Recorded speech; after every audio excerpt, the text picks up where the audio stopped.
Hi, my artists in training. Welcome to this week's lesson. We will be learning about alignment, which is where we look for features on our reference picture that line up with other ones so we know where to stick them on our drawing. So let's get started with our warm-up for the week. We will be drawing a grid puzzle, which many of you have probably done before, but with a little bit of a twist. This is what a grid drawing puzzle looks like. When I was young, I used to have a coloring book that had one of these in it. Admittedly, though, it had a lot less squares and it was a little less complicated, but the principle is the same. So you want to pay attention to small chunks at a time. That helps snap your brain out of trying to digest the whole thing at once and getting things confused. Being able to focus on little details and little sections and pieces is a lot easier for your brain to understand and to redraw and reprocess. So take it slow.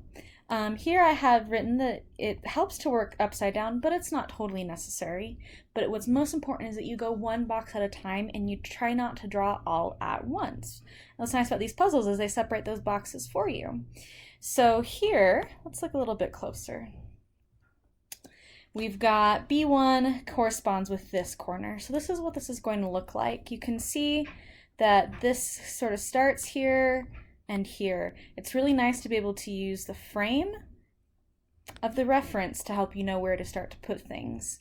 And that's another reason why these grid drawings are really nice, is it gives you a smaller measurement frame of reference to know where things go. So I know that's pretty close right here on B1. So I can go ahead and add a little mark there. I know that's where that one's supposed to go. And similarly, about the same distance down is, oh, that's my brush. It's that one. So there we go. And then if I were to draw a line across here to see what the alignment is, I can see that it's a little more than halfway down is where the rest of it goes. So I'm going to draw that bit halfway down.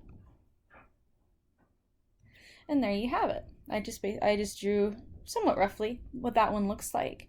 And then in essence what you do is fill them in as you go. The next one is D1. So here's D1 and it's got just a little chunk up there, kind of over in the corner, just hanging out right there.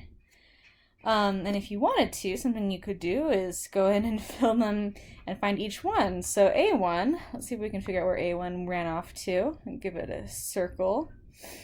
So let's see, there's A2, here's A1. And so this one has a point right there, which is probably what connects with that one. And so on, and then kind of meets up like that. And so you can kind of see that eventually this is going to fill in and everything's going to connect just like a puzzle does. As you are working on these individual puzzle pieces, notice the negative and the positive spaces. This is another way to look at something differently, and every way you can look at something differently will help snap your brain out of its original way of thinking, which is symbolic, into more realistic thinking and seeing things for what they really are. So within each box, notice those negative and positive spaces. Sometimes it helps to draw the negative shape first.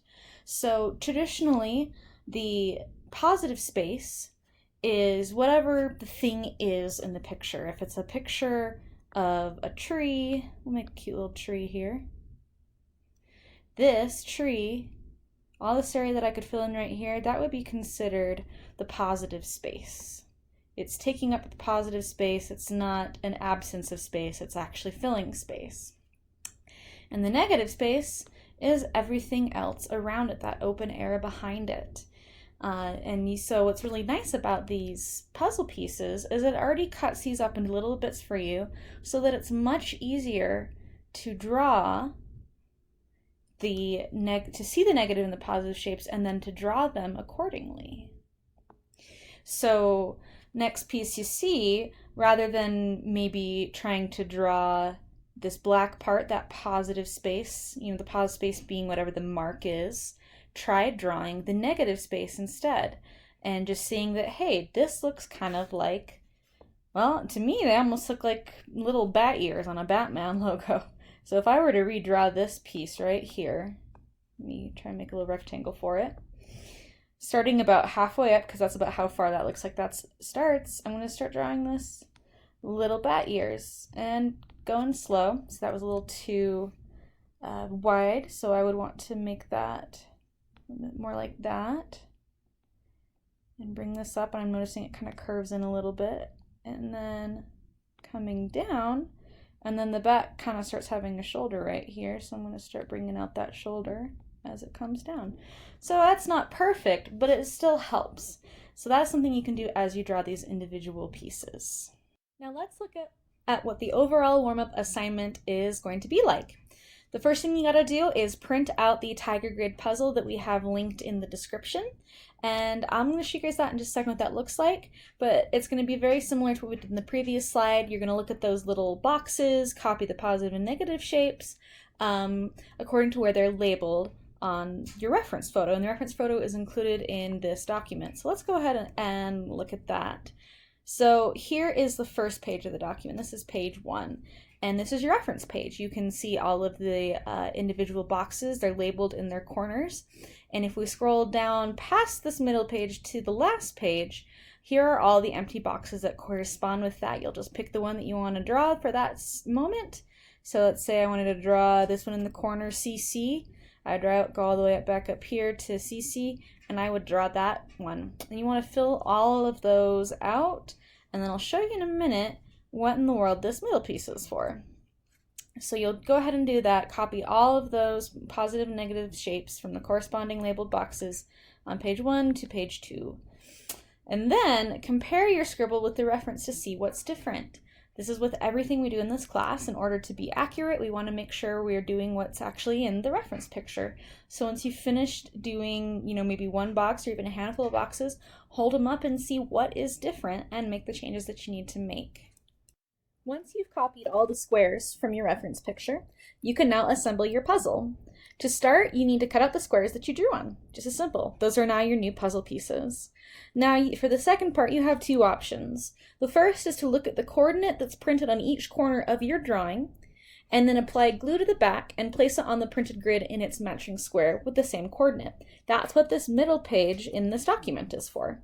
It's labeled as page 3, but it's technically page 2 in the document order. And each of these has a letter on it that corresponds with one of the ones in your reference picture, as well as these down here where your drawing is. So you can go ahead, cut those out, and then just look for the one that matches and glue it down. Or if you really want to take the fun and crazy and maybe a bit more difficult version, you just ignore the numbers and try to assemble the puzzle visually first on your first try. So those are your two options for assembling your puzzle. And then to submit this assignment, I just want you to scan your finished puzzle assembled, just the drawing parts, I don't need to see the reference or anything like that.